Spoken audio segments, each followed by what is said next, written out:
and he's probably spent more time thinking about it. For the rest of us, it's more a question of, okay, we have to shift the way we support, and that's what we need to do. And what does that shift look like for you? Well, that's we don't know yet. I mean, there was an order to the years because my mother didn't change very much. Here's the part people still can't stop talking about.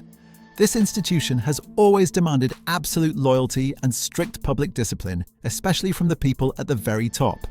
Prince Philip, the Duke of Edinburgh, gave the crown 70 straight years of service. For decades, he followed every royal rule, stood quietly behind the scenes, and never once publicly stepped out of line with palace protocol. Not once. So when a man like that suddenly doesn't show up somewhere important, people notice immediately. In royal circles, an empty chair is never just an empty chair. It sends a message loud and clear. Philip spent 70 years showing up for every state dinner, every official tour, every royal event the crown asked of him. Yet on April 9th, 2005, when his own eldest son, Prince Charles, married Camilla Parker Bowles, Philip was nowhere to be seen at the actual ceremony. Think about how shocking that looked. The same man who stood through endless public duties without complaint made it clear he would not sit inside that room. And he didn't have to say a single word for people to understand it. His absence spoke for him. While Charles and Camilla signed the marriage documents inside Windsor Guildhall that morning, one of the most noticeable things in the building was the empty seat where Prince Philip should have been. What makes it even more dramatic is how different the wedding was supposed to be at first. The original plan reportedly involved a huge royal ceremony at a cathedral, complete with all the traditional royal attention and formal pageantry. That's what Charles reportedly wanted, and honestly, that's what many expected from the future king. But instead, everything shifted. The wedding became a much smaller civil ceremony held at a town hall outside the castle walls with only 28 guests, no cameras allowed inside, and 2 major royal seats left empty.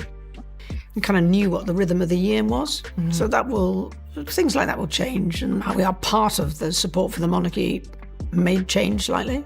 Who knows? And when you hear sometimes people refer to a slimmed down monarchy, I can't imagine what that might mean for a role like yours. I don't know how many more hours in the day you have to take more things on. Well, I think the slim down was said in a day when there were a few more people around to make that seem like a justifiable. Right. Charles completely reshaped his own wedding plans, and that alone raised eyebrows everywhere. The future King of England scaled down one of the biggest moments of his entire life, moved it away from the grand royal setting people expected, and stripped away much of the royal ceremony usually attached to a future monarch's marriage.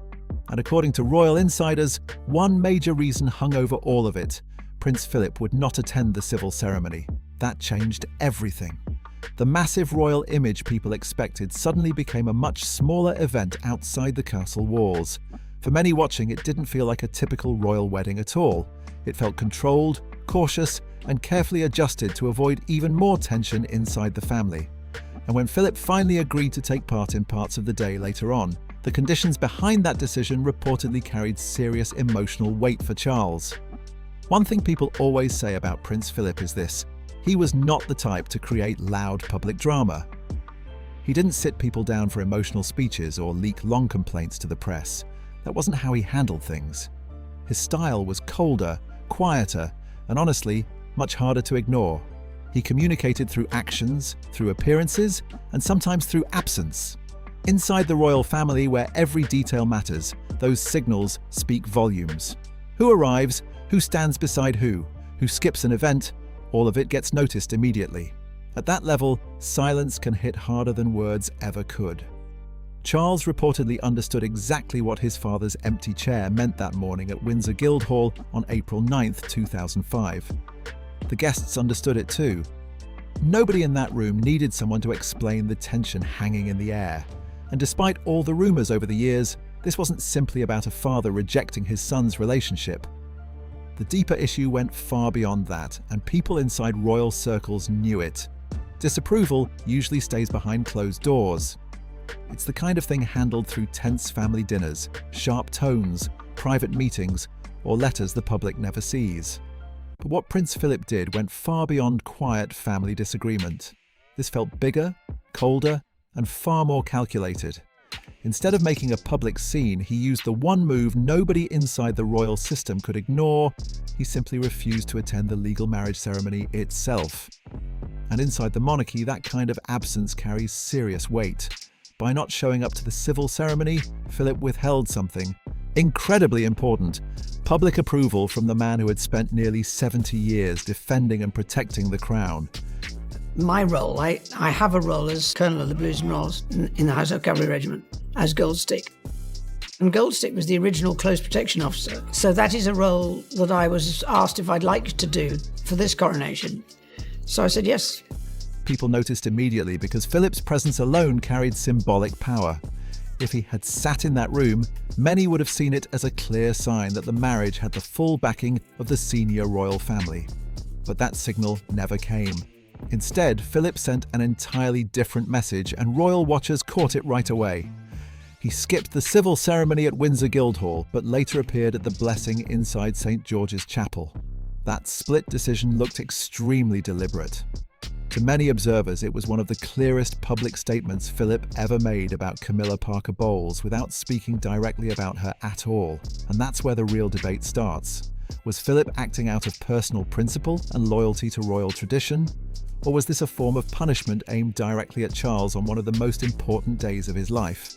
Those are two completely different interpretations, and depending on which side people believe, it changes how they view decades of tension, family pressure, and royal decision-making leading up to that moment at St. George's Chapel. Even years later, people still argue over whether Philip protected the institution that day or publicly humiliated Charles by refusing to attend the official marriage ceremony. The divide is still huge. Some believe Philip stayed loyal to royal standards no matter the personal cost, while others think Charles was left carrying emotional damage in front of the entire world on the day he finally married the woman he loved. And the deeper story behind Philip's decision may connect to something even older: the religious beliefs and traditions he was raised with from birth. Philip was born into the Greek Orthodox Church. Prince Philip officially converted to Anglicanism before marrying Queen Elizabeth II, and at the time it was treated as part of the requirement for joining the British royal family. No public complaints, no drama, nothing loud about it.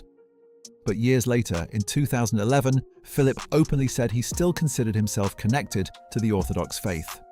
That detail suddenly made people look back at Charles and Camilla's wedding in a completely different way. Because in Eastern Orthodox tradition, marriage is treated with extreme seriousness.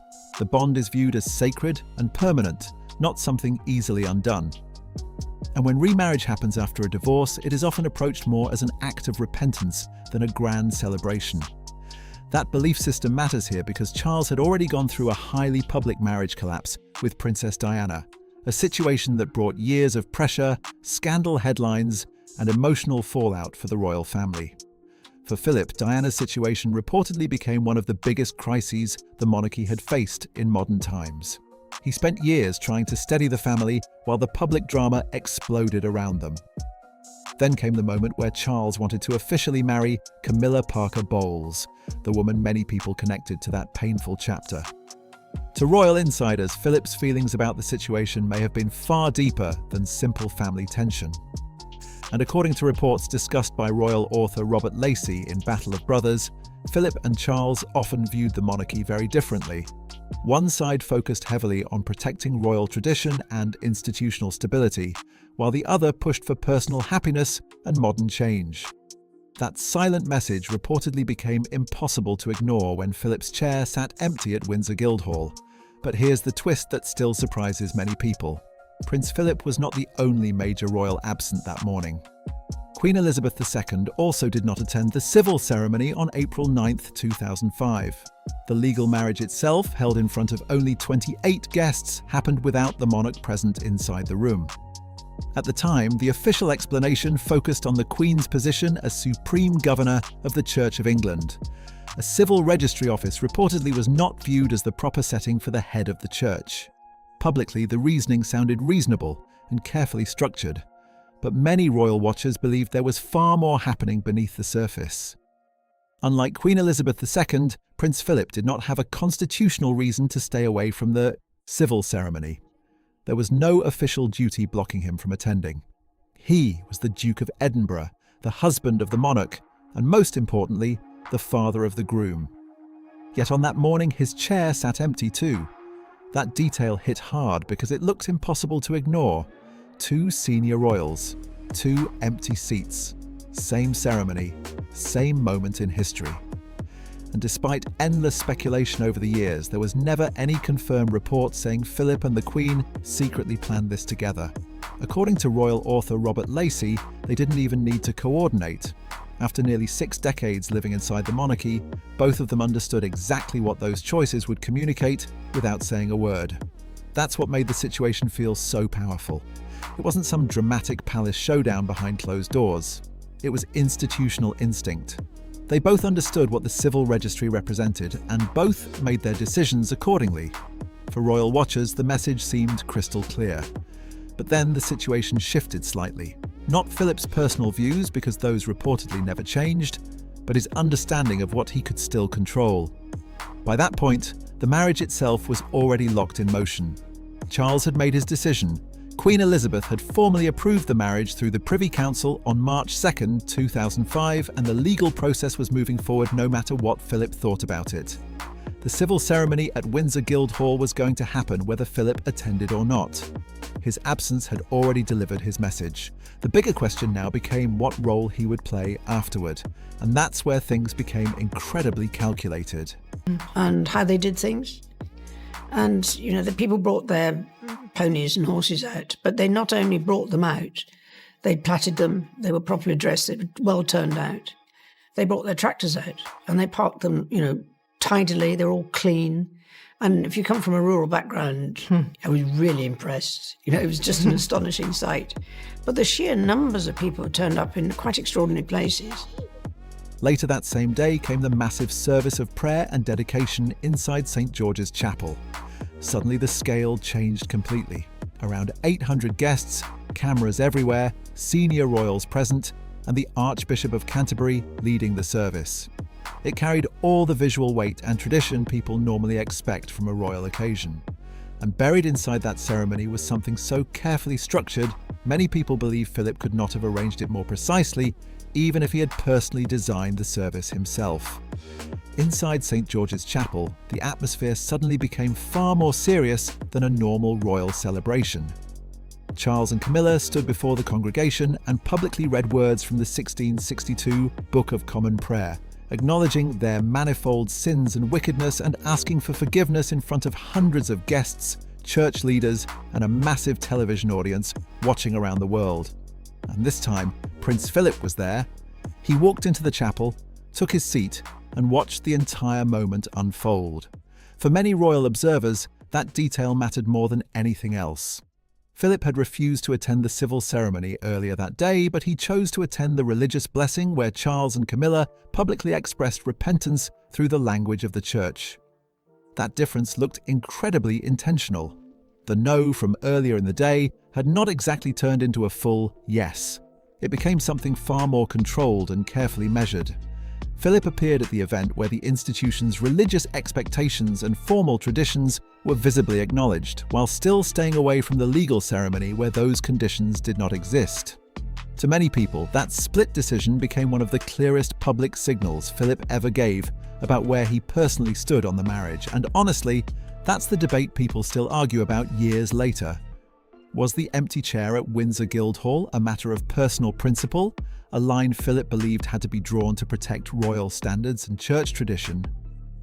Or was it something more personal, aimed directly at Charles after years of tension surrounding decisions Philip reportedly struggled to accept? There's no simple answer to that question, which is exactly why the story still fascinates people today. Even royal experts remain divided over whether Philip acted out of duty, personal disappointment, or a complicated mix of both.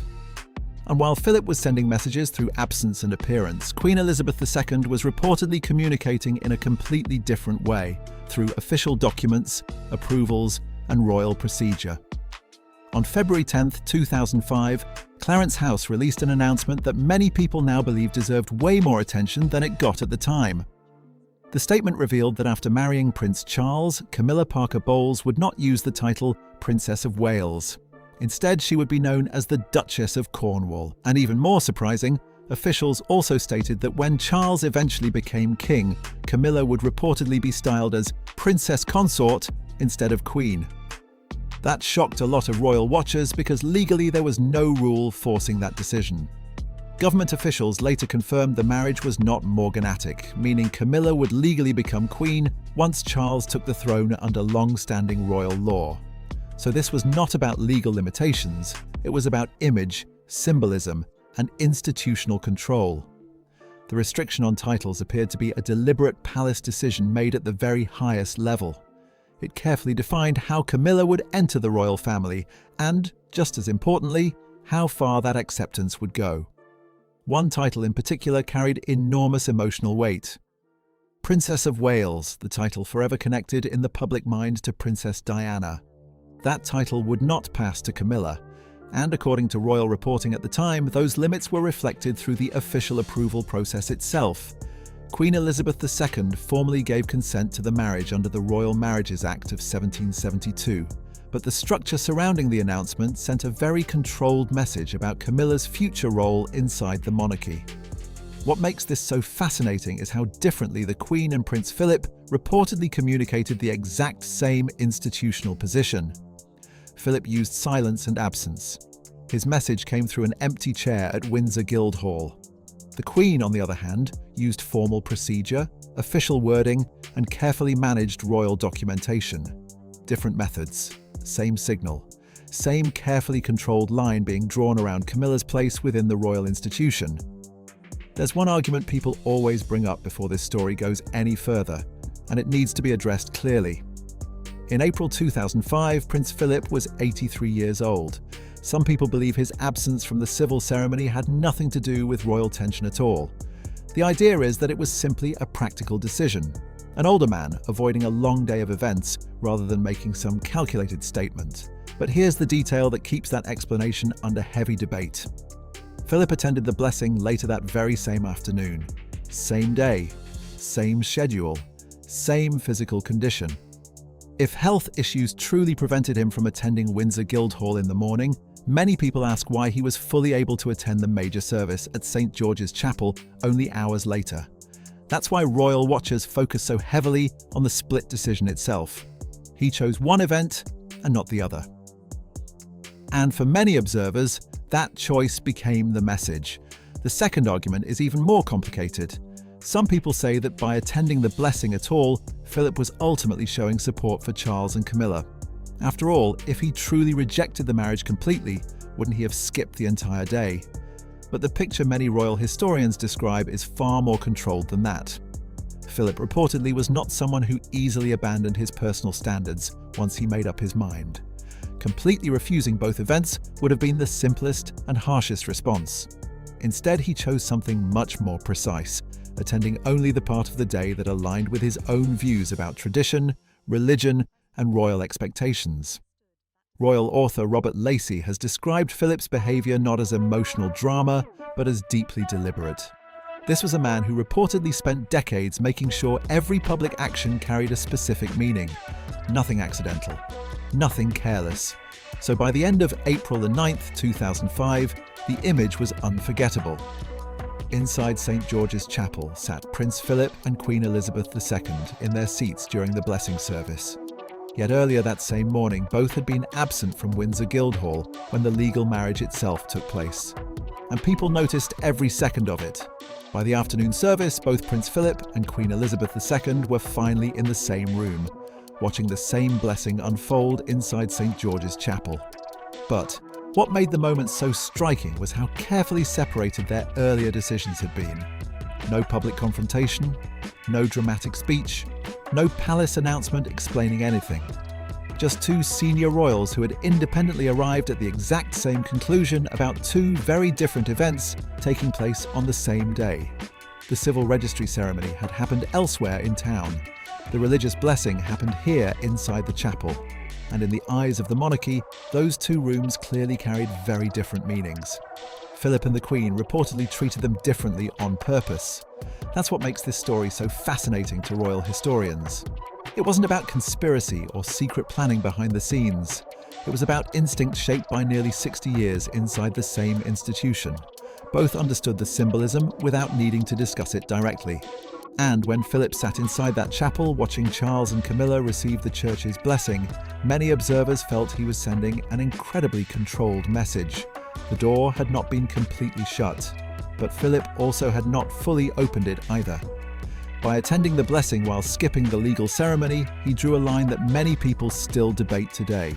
His acceptance appeared limited, conditional, and extremely precise. In some ways, that single afternoon may have revealed more about Philip's views on Charles and Camilla than any interview or official statement ever could. And that leads to the huge question people still argue over years later. Was Philip right to attend the blessing in the end? Or did his presence inside St. George's Chapel finally give Camilla the one thing she had reportedly waited decades for? Public acknowledgement from the man who had spent years keeping his distance. That debate becomes even more interesting when looking at the work of royal historian Robert Lacey.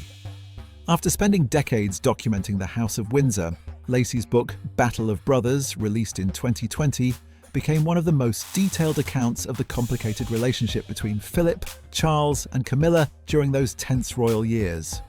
Royal historian Robert Lacey has long been viewed as someone who writes with respect toward the monarchy and its survival, not someone trying to attack it for headlines. That's important because it means he had little reason to exaggerate Prince Philip's resistance or turn the story into unnecessary drama. What Lacey describes instead is something quieter but far more revealing, a deep divide between Philip and Charles over what they believed the crown was supposed to protect. According to accounts from aides and insiders discussed in Battle of Brothers, Philip and Charles often saw royal duty through completely different lenses, and rather than fighting publicly, Philip reportedly expressed those differences through carefully calculated actions, timing, and symbolic decisions instead of emotional confrontations. Author Penny Junor added another layer to the story in her book, The Duchess. Her reporting suggested that Queen Elizabeth II's concerns about Camilla were not mainly personal dislike. Instead, the issue reportedly centered on the damage the Charles and Camilla relationship had caused to the monarchy's public image during the years surrounding Princess Diana. Junor also documented claims that both the Queen and Prince Philip initially hoped Charles would fully separate from Camilla altogether. Then came another perspective from royal author Christopher Anderson in The King, focusing less on the institution and more on the emotional damage inside the family itself. Anderson described Philip's parenting style as highly demanding, strict, and emotionally tough at times. According to that view, the relationship between Philip and Charles already carried distance long before Camilla entered the picture, and the years surrounding the relationship only widened the divide even further. For Charles, this reportedly wasn't just about royal protocol or public image. Many believe he felt personally judged by his father for decades and that emotional pressure never fully disappeared. What makes these accounts so powerful is that despite coming from different authors with different angles, they all point toward a similar conclusion. Philip's opposition to Charles and Camilla was not impulsive or temporary. It was thoughtful, consistent, and expressed through the one tool he understood, better than almost anyone else inside the monarchy, the meaning of showing up or choosing not to show up at all. Prince Philip's most sympathetic moment, at least to some royal watchers, came during the blessing at St. George's Chapel. That was the middle ground he finally chose. Not full approval, but not complete rejection either. He could have refused to attend every part of the wedding day altogether, but he didn't. Instead, he appeared only at the moment that aligned with his personal standards and the traditions he believed mattered most. At the same time, critics point to the decades before that afternoon as the harder part of the story to ignore. For years, Camilla reportedly entered royal spaces carrying the weight of Philip's visible distance and lack of warmth. There were no dramatic public attacks, but many accounts describe a cold atmosphere surrounding her position within the family for a very long time. And inside royal circles, silence and formality can sometimes feel louder than direct words. That pressure reportedly lasted for decades. Camilla spent years connected to Charles while still existing in a complicated position around the monarchy itself. Close to the family, but not fully embraced by the institution in the eyes of many observers. Queen Elizabeth II's decision to limit titles after the 2005 marriage became part of that larger message. For 17 years, the public understanding remained that Camilla would one day be known as Princess Consort, not Queen. But after Queen Elizabeth II passed away, that arrangement changed, and Camilla became Queen Consort alongside King Charles III. For some people, that felt like a major shift away from what had originally been presented to the public years earlier. At the centre of all this sits another difficult reality. Charles waited decades to marry the woman he loved, but the path leading there came with enormous consequences for the monarchy, especially during the years surrounding Princess Diana. Many royal historians argue that Philip's silence and resistance did not appear out of nowhere. They were shaped by years of public fallout, institutional pressure, and deeply personal family conflict that had already changed the royal family forever. Here's where this entire story becomes uncomfortable for a lot of people. Prince Philip did not actually lose in the way many headlines later suggested. The idea that Camilla eventually becoming queen somehow destroyed everything Philip believed in misses the bigger picture of what he was reportedly trying to do all along. He was never truly in a position to completely stop the relationship or prevent the marriage from happening. Charles had already made his choice, and the monarchy eventually moved forward with it. What Philip appeared focused on instead was defining the terms, limits, and consequences surrounding that acceptance.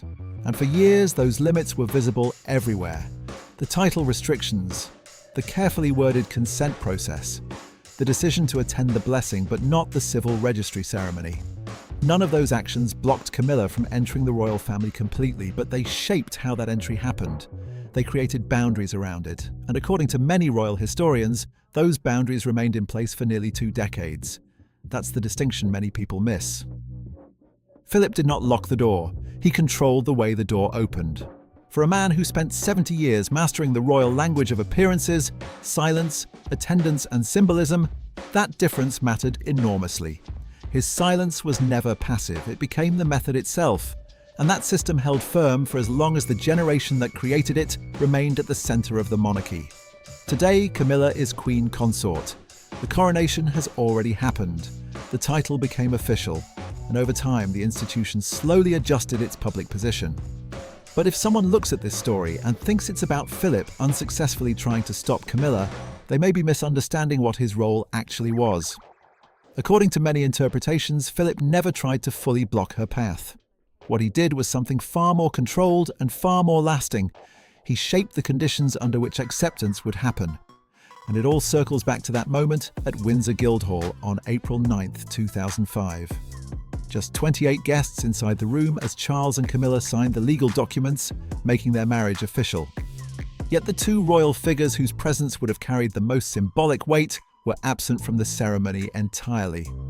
Prince Philip was not absent because he was sick, unavailable, or unable to attend. That's the detail people keep coming back to. He was somewhere else by choice, waiting for the part of the day he had decided he would attend. And that distinction changed how the entire wedding was viewed inside royal circles. Later that day, Philip arrived at St. George's Chapel for the blessing service. The event with around 800 guests, television cameras, senior royals, and all the ceremonial weight of the Church of England surrounding it. The setting carried tradition, religion, and royal symbolism on a massive scale. Philip was fully present for that moment. But earlier, during the legal civil ceremony at Windsor Guildhall, his seat remained empty. And according to many royal historians, that empty chair became the real story of April 9th, 2005. Not a public outburst, not some dramatic family confrontation, just a deliberate absence in one specific room from a man who understood exactly what his attendance there would have signalled to the public. If Philip had sat inside that registry ceremony, many would have viewed it as complete institutional approval. Instead, he chose not to send that message. That's why so many people believe the structure surrounding Charles and Camilla's acceptance into the royal family reflected Philip's influence. The blessing instead of the registry, the title limitations, the carefully controlled consent process. For years, those decisions shaped how Camilla's place within the monarchy was presented to the public. And remarkably, much of that structure stayed in place until after Queen Elizabeth II's passing. That's why some historians argue Philip did not lose this battle at all. He simply defined the conditions under which the monarchy would move forward. But underneath all the royal symbolism and institutional strategy sits something much more human. Philip ultimately could not make Charles live according to the choices he believed the crown demanded. No parent can fully control that. This was a man who spent decades sacrificing personal ambitions, private identity, and even parts of his own public role in service to the monarchy. Yet when it came to his son, Charles had already made his own decision. And no amount of silence, symbolism, or royal pressure could completely change it. By the time April 2005 arrived, the decision had already been made, long before the wedding day itself. Prince Philip understood that clearly. Charles was going to marry Camilla, and nothing inside the institution was going to fully stop it. So Philip focused on the only thing he still believed he could shape. Not the outcome, but the conditions surrounding it. That's why every detail seemed so carefully measured. The blessing instead of the registry. The title Camilla would not immediately carry. The quiet conditions attached to the official consent process that palace insiders reportedly understood without needing public explanation. None of it looked accidental. Philip could not close the door completely, but many believe he made sure walking through it came with limits, expectations, and visible institutional boundaries. And for years, those boundaries remained in place across the monarchy. Then came one final detail that many royal watchers still find striking. Prince Philip passed away on April 9, 2021, exactly 16 years after Charles and Camilla's wedding day and the blessing at St. George's Chapel. The timing isn't presented as symbolism or mystery. It's simply a fact that adds another powerful layer to an already complicated story. At its core, this was never just about titles, ceremonies, or royal appearances. It was also about a father realizing he could not make his son live according to the path he believed duty required. Philip spent a lifetime communicating through restraint, silence, attendance, and absence. He rarely needed dramatic words because his decisions often spoke loudly enough on their own. And according to many historians, that silence became his strongest tool for nearly 2 decades. Now the question comes back to you. Was Philip right to attend the blessing in the end, or did his presence finally give Camilla the acknowledgement she had waited years to receive from the man who had spent so long keeping his distance? Drop your thoughts in the comments below, and if you enjoyed this breakdown, make sure to like the video, subscribe to the channel, and share this with someone who loves royal history and behind-the-scenes palace drama. See you in the next video.